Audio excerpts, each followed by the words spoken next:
Se o Código está dizendo isso no 2039, então não pode, né? Se tem que observar o regime da época em que eu me casei, não pode haver alteração. Quando ele fala em alteração, ele só fala dos novos casamentos celebrados sob a égide do novo Código Civil. Bom, podem até existir vozes nesse sentido, né? Mas me parece que a grande maioria da doutrina já vem admitindo com tranquilidade, inclusive os tribunais, até mesmo no STJ, a jurisprudência já vem se consolidando em sentido contrário, ou seja, no sentido de que esta hipótese legal aqui do 1639 parágrafo 2º, ela se aplica também aos casamentos celebrados sob a égide do Código Civil revogado.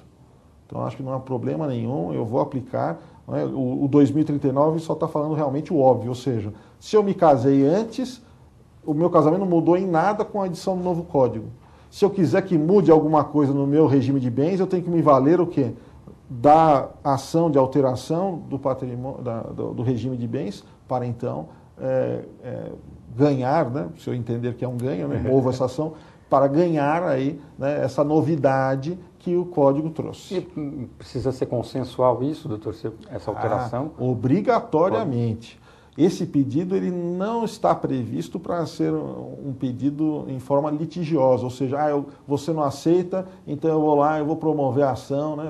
Minha mulher não aceita, vou lá mover a ação. Não pode. A lei é taxativa, ela diz que ambos devem deduzir o pedido, tá certo? Então tem que ser feito um pedido consensual. E por isso que também não há resistência de se admitir que haja alteração desta forma. Por quê? Porque se vai modificar, mas ambos concordam, qual o problema? Aí alguém fala, mas o problema está agora com os terceiros, porque pode ser que estejam modificando o regime de bens para lesar terceiros. Bom, é verdade, pode ser que haja esta intenção em alguns casos. Entretanto, não há uma definição de procedimento com relação a como se faz essa alteração. Entretanto, a maioria também tem procedido desta forma. Usa-se o procedimento ordinário, não é? Assim como base, um procedimento que, se for necessário citar alguém, então nós vamos citar os terceiros. É bom que se cite os terceiros. Como é uma ação, então, que se dirigiria erga omnes nesse sentido, ou seja, contra todo e qualquer terceiro, então o que eu tenho que fazer é uma citação por edital, que é uma via que alguns têm usado. Tem citação por edital, né? Cita o terceiro, participação do Ministério Público, para, de alguma forma, proteger os interesses ali, outros que estariam envolvidos, né? Basicamente seria isso. Eu queria já deixar uma questão no ar. E se houver um mínimo risco de se desguarnecer a prole?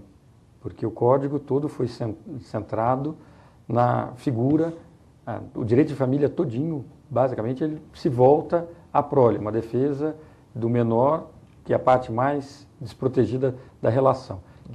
Mas eu gostaria de ouvir isso do senhor logo depois dos nossos comerciais. Tudo bem. Nós vamos para um rápido intervalo e já voltamos. Estamos de volta com Frente a Frente com a Justiça e nesta oportunidade abordando um tema muito importante que versa sobre direito de família. Para isso, contamos com a presença ilustre do Dr. João Batista Vilhena Nunes. Dr. João Batista, no bloco anterior lancei uma questão para o senhor, que era o objetivo do legislador em proteger ao máximo possível a prole. O senhor abordava até a questão do regime de bens. Procede realmente, e o judiciário tem se voltado o máximo de atenção para proteger a prole? Olha, o Código Civil ele trata de tudo que diz respeito à proteção dos filhos, né? Provenientes aí do casamento, da união estável e tal. Nós temos várias disposições protetivas. Aliás, é bom que se diga, o Código, ou pelo menos o conjunto de leis que mais protege mesmo, é o Estatuto da Criança e do Adolescente. Esse é o principal documento, né, editado nos últimos anos, que protege os direitos da criança e do adolescente. E o Código Civil novo está em absoluta consonância com esse diploma, que é também moderno, não é tão recente, mas é moderno, é do nosso tempo aqui, então já há um conteúdo mais consentâneo com o momento que vivemos. Bom, no Código Civil nós temos a questão dos alimentos, como proteção, né, aos interesses dos filhos, nós temos a guarda, temos as visitas, né, e nunca esquecer que, quando nós falamos em alimentos, guarda e visitas, nós não estamos tratando estritamente de algo que diz respeito ao pai ou à mãe. É lógico, tem o componente de possibilidade do pai pagar a pensão, da mãe pagar a pensão, da mãe poder exercer a guarda de uma forma ou de outra. Como é que vão ser feitas essas visitas? É lógico que nós vamos tomar em consideração tudo o que está envolvendo essa criança, né? E, evidentemente, a vida de seu pai, a vida de sua mãe, para estabelecer tudo com relação à guarda, visitas, etc.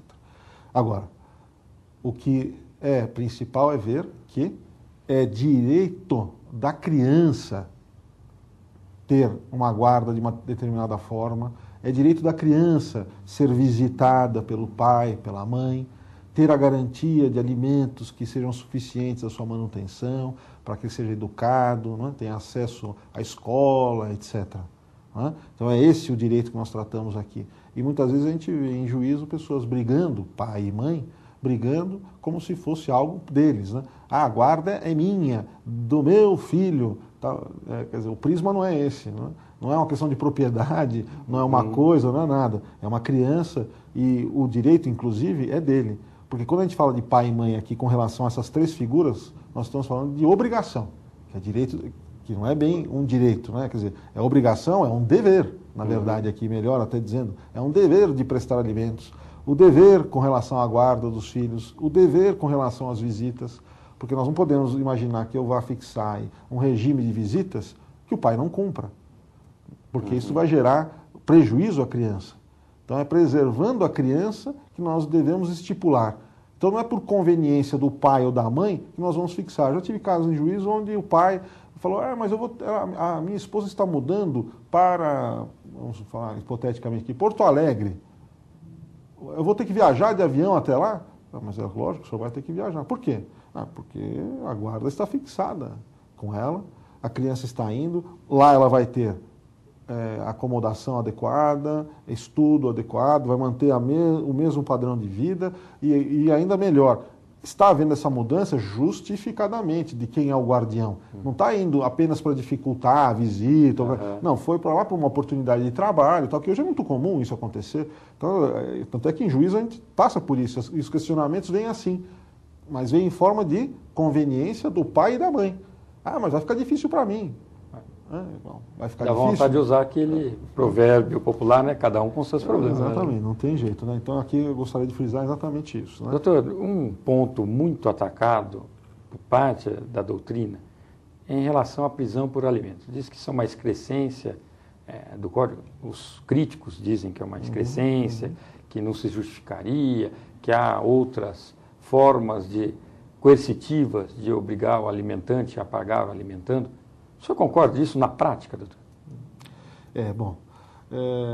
Exatamente. Existem os críticos aí, né, que gostariam da eliminação da questão da prisão, né, porque ainda que por alimentos, é baseado numa dívida. Bom, os argumentos são vários. Entretanto, na prática, infelizmente, em muitos casos, a gente vê que o que funciona mesmo é somente a prisão. E não é uma medida que o senhor tome também de plano, né, doutor? Sim, lógico. A prisão é o último remédio, né? Então, nós vamos adotar lá na execução, nós temos a execução do 733 aí do Código de Processo Civil, né, que prevê a possibilidade de prisão nessa forma, mas também é um dispositivo que admite o quê? A consideração por parte do executado do porquê não vem pagando. Quer dizer, há um direito de apresentar as justificativas por que não faz o pagamento. Então não é uma prisão que se decreta liminarmente, sem qualquer verificação, não, já sai prendendo e tal, não é. É sempre dada essa possibilidade. Não é? E eu acho que quando chega nesse ponto, se não tiver uma coisa como este instrumento, que é a prisão,